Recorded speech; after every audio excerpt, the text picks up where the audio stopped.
A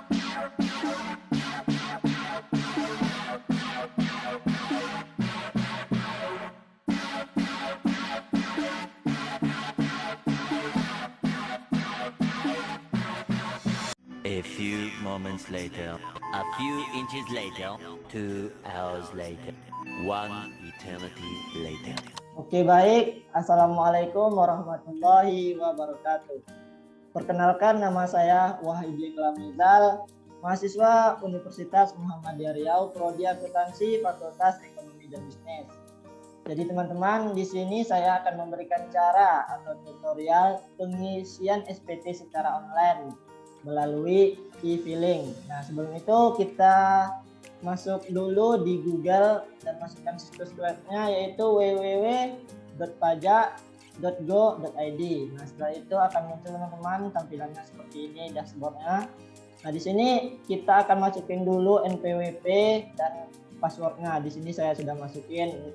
Nah, teman-teman, di sini saya tidak perlihatkan cara pemasukannya atau kata sandinya karena ini sifatnya privasi. Nah, tinggal kita masukin kode keamanannya yaitu 5G4NB.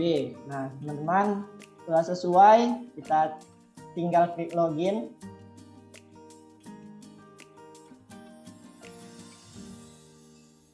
Nah, setelah login teman-teman akan muncul tampilannya seperti ini, informasi, profil, bayar, lapor, dan layanan.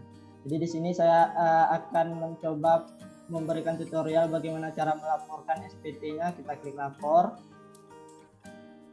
Nah, setelah klik lapor ini kita pilih icon e-filing. Kita klik e-filingnya.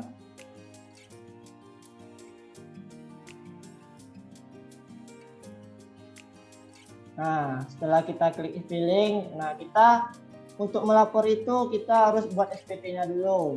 Kita klik buat SPT. Nah, di sini ada beberapa pertanyaan dalam pengisian formulir SPT-nya. Apakah Anda menjalankan usaha atau pekerjaan bebas? Nah, di sini saya klik tidak.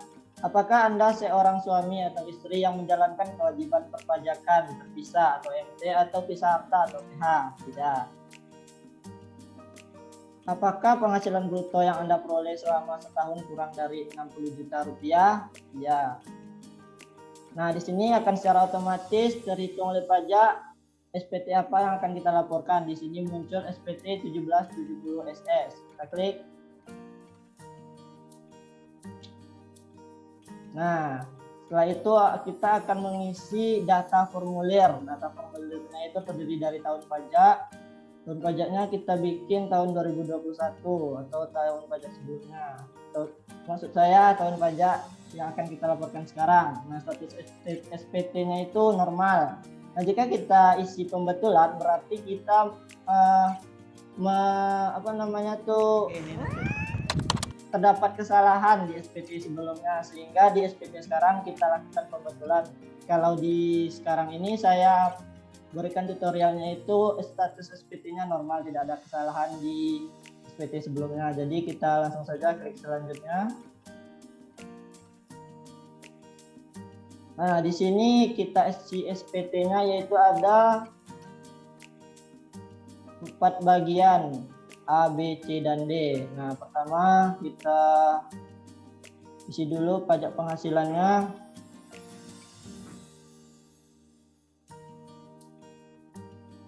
Di sini saya memiliki penghasilan bruto dalam negeri sehubungan dengan pekerjaan dan penghasilan neto dalam negeri sebesar 49 juta.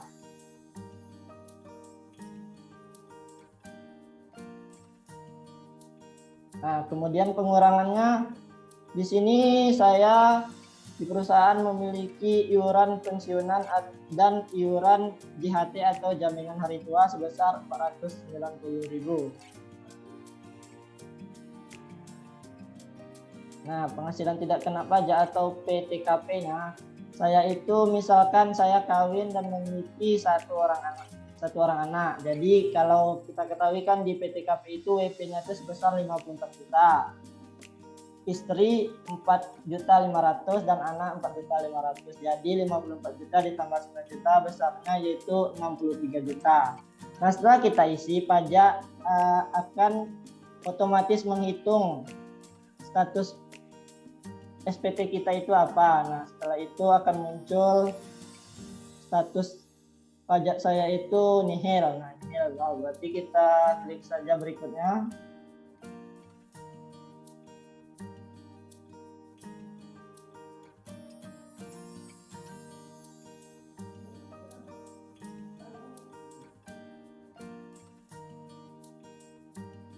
Tunggu ya teman-teman jaringan.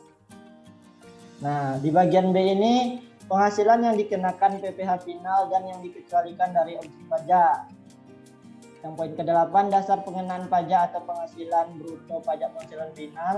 Poin ke-9 pajak penghasilan final terutang, dan yang ke-10 penghasilan yang dikecualikan dari objek pajak. Jadi di sini saya hanya memberikan tutorialnya kepada teman-teman.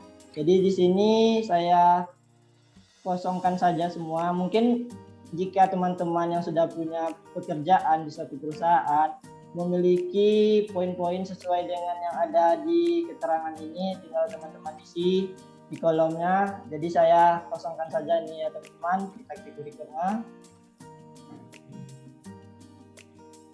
Nah, di sini kita akan mengisi data harta dan kewajiban kita. Jadi di sini jumlah keseluruhan harta yang dimiliki pada akhir tahun pajak yaitu sebesar 7 juta.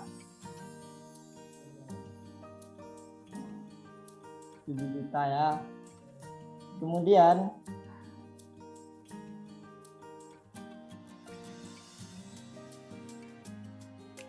jumlah keseluruhan kewajiban atau utang pada akhir tahun pajak yaitu sebesar 5 juta.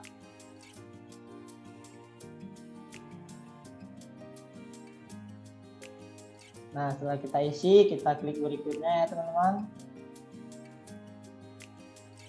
Nah, setelah kita isi di bagian-bagian sebelumnya, akan ada bagian B yaitu pernyataan. Dengan menyadari sepenuhnya akan segala akibatnya, termasuk sanksi-sanksi sesuai dengan ketentuan peraturan perundang-undangan yang berlaku. Saya menyatakan bahwa apa yang telah saya beritahukan di atas adalah benar, lengkap, dan jelas. Jadi di sini saya setuju, kita klik centang. Kita klik selanjutnya ya. Nah, setelah kita melakukan pengisian data-data formulir tadi, dashboard pajak akan menampilkan SPT kita seperti ini. Jenis formulirnya itu yaitu 1770SS, di mana 1770SS ini adalah karyawan perusahaan yang kerja cuma di satu perusahaan, yaitu tidak memiliki penghasilan lain kecuali itu ada bunga dari bank atau bunga dividen yang dia investasikan. Nah, di SPT 1770SS ini dikenakan apabila wajib pajak memiliki penghasilan kurang dari 60 juta. Nah, tahun pajaknya tadi kan udah tahu teman-teman, itu tahunnya 2021, pembetulannya tidak ada, status SPT-nya nihil, jumlahnya 0, dan catatannya lengkap.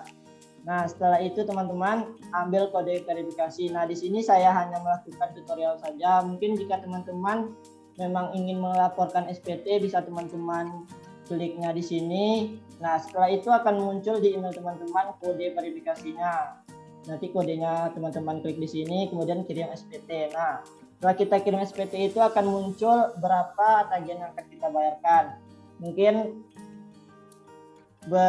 segitu saja yang bisa saya sharing atau beritahukan kepada teman-teman semua. Semoga bermanfaat bagi diri saya sendiri dan teman-teman. Saya mohon maaf jika ada kesalahan dan kekurangan. Wabillahi taufiq wal hidayah. Wassalamualaikum warahmatullahi wabarakatuh.